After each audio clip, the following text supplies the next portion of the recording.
Vous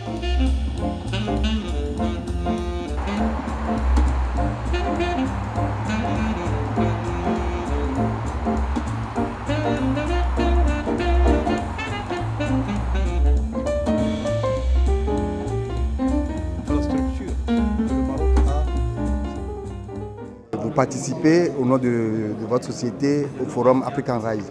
Dites-nous quelles sont vos attentes. D'accord. Donc nous ici au niveau de SDV Benelux, on fait partie donc du groupe Bolloré Africa Logistique pour l'Afrique. Donc on est, je veux dire, au niveau de la Belgique, 60% de notre chiffre et de nos projets sont des projets sur l'Afrique. Donc il était évidemment impératif qu'on soit ici présent au forum. Et en plus, donc nous sommes un sponsor ici du forum en tant que spécialiste sur l'Afrique. Donc les attentes ici, c'est déjà de voir certains de nos clients qui sont déjà présents sur l'Afrique et surtout rencontrer de potentiels nouveaux clients ou sociétés et belges et africaines qui ne nous connaissent pas encore et qui pourraient donc, à qui on pourra offrir nos services dans le futur. Et dans ce cas, il y a une présence africaine de votre société, plus de 50 ans sur le continent africain. Oui. Et vous évoluez dans le secteur de la logistique. Oui. Est-ce qu'on peut en savoir davantage sur vos domaines de compétences? Oui, donc en fait au niveau de l'Afrique, donc comme j'ai dit tout au début, on fait partie du groupe Bolloré Africa Logistique, donc groupe Bolloré, groupe français, mais qui est implanté dans 54 pays sur l'Afrique. Et aussi on a des concessions portuaires, donc certains ports africains font partie du groupe. Et on développe tout ce qui est activité logistique. Donc on a aussi, je vais dire, nos camions propres, nos grues pour pouvoir offrir un service vraiment de bout en bout sur l'Afrique spécialement. Dans ce cas, qu'est-ce que vous pouvez vous dire, par exemple, aux participants à ce forum qui attendent beaucoup de la coopération Nord-Sud pour se développer? Mais donc on pourra être un partenaire pour eux dans leurs affaires futures en tant que, je vais dire, d'expéditeurs, transporteurs, pour pouvoir donc les aider à exporter, je vais dire, soit leur matériel, soit leur savoir-faire sur l'Afrique. Et on pourra être un partenaire idéal pour eux afin de concrétiser leurs projets.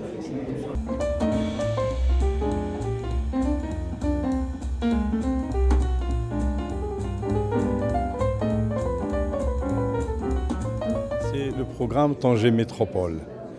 Alors ce projet qui s'étale sur 5 ans et qui a été lancé par Sa Majesté le roi Mohamed VI le 27 septembre en 2013 est un projet de développement intégré, équilibré et inclusif, de manière à ce qu'il va permettre, après avoir pensé à mettre le Tanger comme pôle de développement, deuxième pôle de développement et une locomotive pour le développement des secteurs privés dans le royaume. La TGV qui va reliera Tanger à Casablanca en 2h10.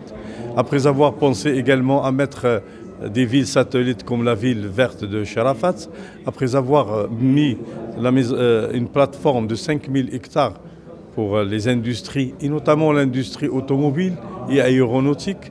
Et aujourd'hui, nous assistons à Tanger à une grande unité de production d'automobiles qui est le Renault-Nissan, et dont d'autres suivront parce que, vous savez, l'industrie automobile il nécessite beaucoup d'équipementiers.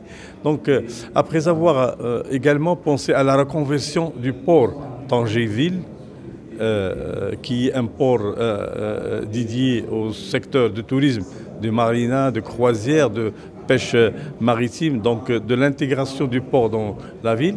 Après avoir fait tous ces projets grandioses structurants, on s'est rendu compte que les équipements en matière de l'économie, tels que les zones industrielles ou bien les équipements communaux comme les marchés publics ou également les marchés communaux, les structures de base ne suivent pas ce développement rapide de la ville. Donc il s'est posé le problème de la circulation et on a mis à ce titre quatre axes d'intervention.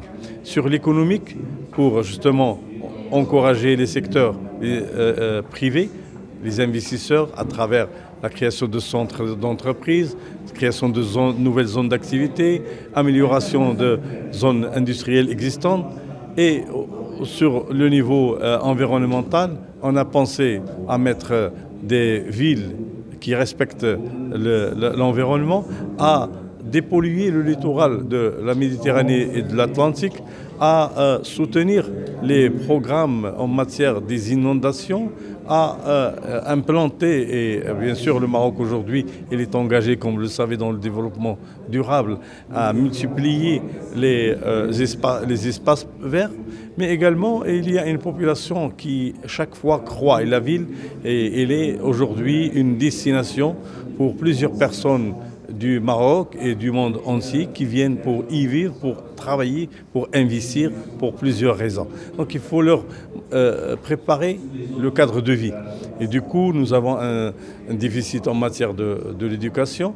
Et dans ce projet qui est le Tanger Métropole, il est prévu de construire quelque chose comme 25 écoles, construire 160 crèches pour les petits, construire des classes mobiles pour pouvoir affronter la périphérie de la ville, pour également trouver un loisir et un soufflement pour les jeunes. Nous avons pensé à la création et à la construction de complexes sportifs, et le plus grand, c'est la cité sportive, avec notamment la construction d'un stade de tennis pour 4000 spectateurs dans les normes internationales, mais il y aura également des terrains de football, une dizaine de terrains de football, des piscines publiques, des terrains de tennis, et j'en passe. Donc ces équipements, bien sûr, vont accompagner tous ces jeunes et cette population jeune qui va.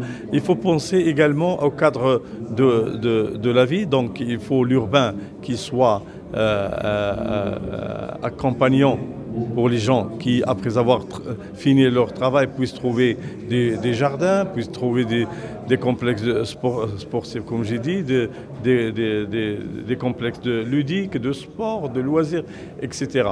Donc tout cela, il est conçu, bien entendu, dans ce programme qui, comme j'ai dit tout à l'heure, il est de l'ordre aujourd'hui de presque 800 millions d'euros, 1 milliard de dollars, et qui est vraiment un pôle et une volonté royale de mettre cette région du Maroc un hub de développement capable à même de pouvoir faire de Tanger une métropole qui est une métropole au niveau des grandes métropoles dans la Méditerranée et pourquoi pas dans tout le monde.